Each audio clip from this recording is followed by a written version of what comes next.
The Gospel of Matthew stands as the very first book of the New Testament, opening a new chapter in the story of God and humanity. Its placement is no accident. It serves as a deliberate bridge, connecting centuries of Jewish tradition and prophecy with the dawn of something entirely new.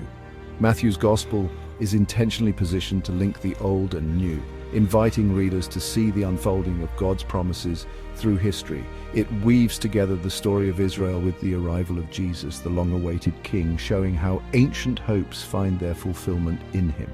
Matthew's Gospel opens with a detailed genealogy, tracing Jesus' royal lineage, his miraculous birth, and the announcement that something truly monumental is taking place in the world. For centuries, Matthew was the most quoted and beloved gospel among early Christians, cherished for its clear, organized teaching and its deep connection to the Hebrew Scriptures. Matthew presents Jesus as the promised Messiah, the one who fulfills the words of the prophets and brings God's ancient promises to life.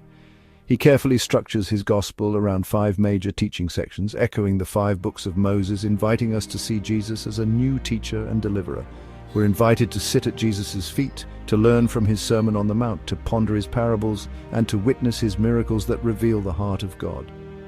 Matthew's account is both a vivid biography of Jesus and a practical manual for living as citizens of God's kingdom, offering wisdom for every generation. This isn't just ancient history, it's a living invitation to encounter the King, to let his story shape our own. Matthew wants us to recognize Jesus as Emmanuel, God with us, whose presence and story continue to transform lives and communities today. The Gospel of Matthew is more than a book. It's a roadmap for a new way of being human, offered by the one who came to save, guide, and walk alongside us. So let's begin this journey together with open hearts and minds, ready to discover the life-changing message of Matthew's Gospel. Matthew, the author, was once a tax collector, an outsider seen as a traitor by his people. Jesus called him with 2 words: "Follow me." Matthew left everything behind to become one of the 12 disciples. His story shows that Jesus' kingdom is open to everyone, no matter their past. Matthew's skills as a record keeper shine in his careful organization and attention to detail. He highlights how Jesus fulfills Old Testament prophecies, connecting every event to God's bigger plan. Matthew's transformation from counting coins to recording the words of eternal life reflects the grace Jesus offers. He writes with the passion of someone who's experienced mercy firsthand. Matthew, also called Levi, went from outcast to apostle, his life a testimony to hope and new beginnings. His gospel is more than history, it's a personal witness to the redeeming love of the King. When we read Matthew, we're reading the account of a life completely changed by Jesus. His story invites us to experience that same transformation. Matthew's Gospel centers on 2 themes: Jesus as King and the coming of his kingdom. The genealogy links Jesus to David and Abraham, declaring him the rightful Messiah. Jesus' kingdom isn't built on power or wealth, but on righteousness, peace, and joy. Repent, for the kingdom of heaven has come near, Jesus announces. A new world order is breaking in. Righteousness in Matthew isn't just rule following, it's about inner transformation and loving God and neighbor. Jesus calls for a deeper righteousness, one that surpasses outward appearances. He's the ultimate teacher, the new Moses delivering the law of the kingdom on a mountain. Jesus fulfills and deepens the law, focusing on our hearts and motives.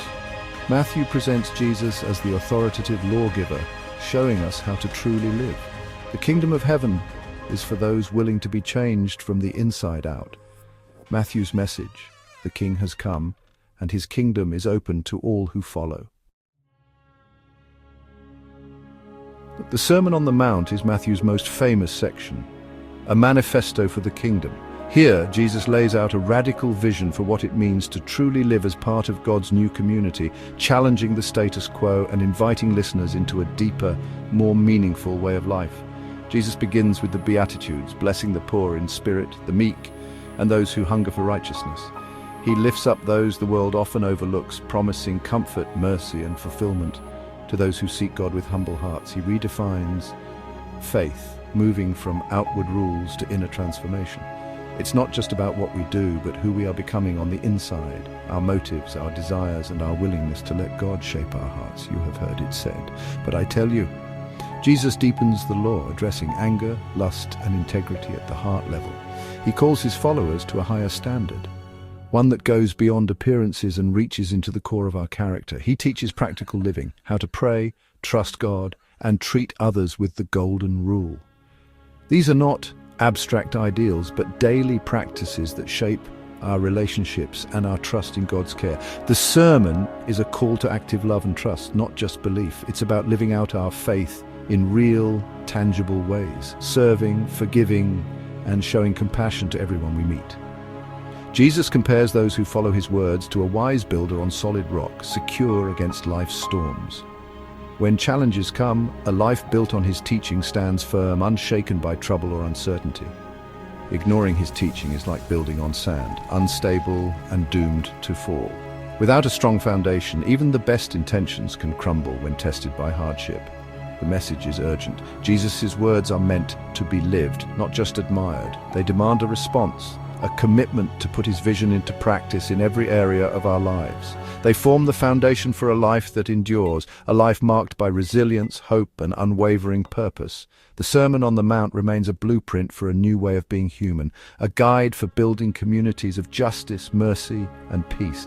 It's an invitation to build our lives on the teachings of the King and to join a movement that can transform the world, one life at a time. Jesus often taught in parables, simple stories with deep meaning about the kingdom. The parable of the sower shows how people respond differently to God's message, depending on the condition of their hearts. The mustard seed and the leaven reveal that God's kingdom starts small but grows to transform everything.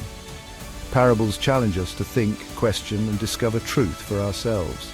Stories like the unforgiving servant and the workers in the vineyard teach about forgiveness and God's generosity. These living stories still shape our understanding of grace and justice. Parables invite us to see the world through the eyes of the King. Matthew stands out for connecting Jesus' life to Old Testament prophecy. This took place to fulfill and appears over 60 times. He's the only gospel writer to use the word church, focusing on the community of believers. Matthew organizes Jesus' teachings into 5 major discourses, making his gospel a powerful teaching tool. He presents Jesus as the supreme teacher and promised king, the new Moses and son of David. The gospel ends with Jesus' declaration, "All authority in heaven and on earth has been given to me." Matthew's portrait of Jesus is majestic and authoritative, assuring believers of his victory. His careful structure and focus on fulfillment make Matthew unique among the Gospels. This gospel is a gift to the church, shaping faith and practice for generations. Matthew's gospel is filled with stories that have shaped Christian faith for centuries.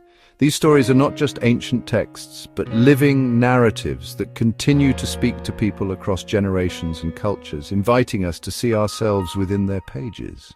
The visit of the Magi shows Jesus' birth is significant for the whole world, not just Israel. The journey of these wise men from distant lands reminds us that the message of hope and salvation is meant for all people, regardless of background or origin. The baptism of Jesus marks the start of his public ministry, with God's voice affirming him as the beloved Son. This moment is a powerful declaration of Jesus' identity and mission, setting the stage for everything that follows. The Transfiguration reveals Jesus' divine glory, connecting him to Moses and Elijah, and confirming his unique authority. On that mountaintop, the disciples glimpse the mystery of who Jesus truly is, both human and divine, the fulfillment of ancient promises. These moments show Jesus as the fulfillment of the law and the prophets. Every story, every prophecy finds its meaning in him, weaving together the old and the new into a single redemptive story. The climax is the passion, death, and resurrection of Jesus. His suffering and sacrifice reveal the depth of God's love, and his victory over death brings hope to all who believe. Matthew's account includes the earthquake at Jesus' death and the guards at the tomb, but the empty tomb is central. The earth itself seems to respond to these world-changing events, underscoring their cosmic significance. The risen Jesus appears to Mary Magdalene and the other Mary, turning fear into joy. Their encounter is a reminder that hope can dawn even in the darkest moments, and that new beginnings are possible. His resurrection is the ultimate victory. Death is defeated and hope is alive. This is the heart of the Christian message, a promise that life and love have the final word. These stories are more than history, they are the foundation of Christian hope. They invite us to trust, to believe, and to live with courage and compassion. Matthew invites us to encounter the living King. His gospel calls us to respond, to open our hearts, and to let these stories transform our lives. The Gospel's narrative moments continue to inspire faith and courage. They remind us that we are part of a much larger story, one that is still unfolding today. The story of Jesus is still shaping lives today, calling each of us to be part of the ongoing story of faith, hope, and love in our world. 2,000 years later, Matthew's message is still urgent and relevant. In a divided world, Jesus' teachings offer a better way, calling us to mercy, peacemaking, and justice. The promise of God with us brings comfort and hope in every circumstance. Matthew's vision of the church as a loving, forgiving community challenges our individualism. The parables still provoke us to examine our hearts and live out radical discipleship. Are we good soil, ready to bear fruit? Do we value the kingdom above all else? Matthew's gospel calls us to align our lives with the values of the King. It's an invitation for every generation to follow Jesus anew. Matthew ends with the Great Commission, Jesus' final charge to his followers. On a mountain in Galilee, the risen King declares, "All authority in heaven and on earth has been given to me." He commands, "Go and make disciples of all nations, baptizing them and teaching them to obey everything I have commanded you." The mission is global, inclusive, and lifelong. Discipleship is about living a new way, not just believing. Jesus promises, "I am with you always to the very end of the age." The King's presence empowers his people for the task ahead. This is not an ending, but a new beginning, the ongoing story of God's kingdom. The Great Commission is a call to join Jesus in his world-renewing work. Each of us is invited to find our place in this story. The Gospel of Matthew ends with an open invitation: follow the King and change the world.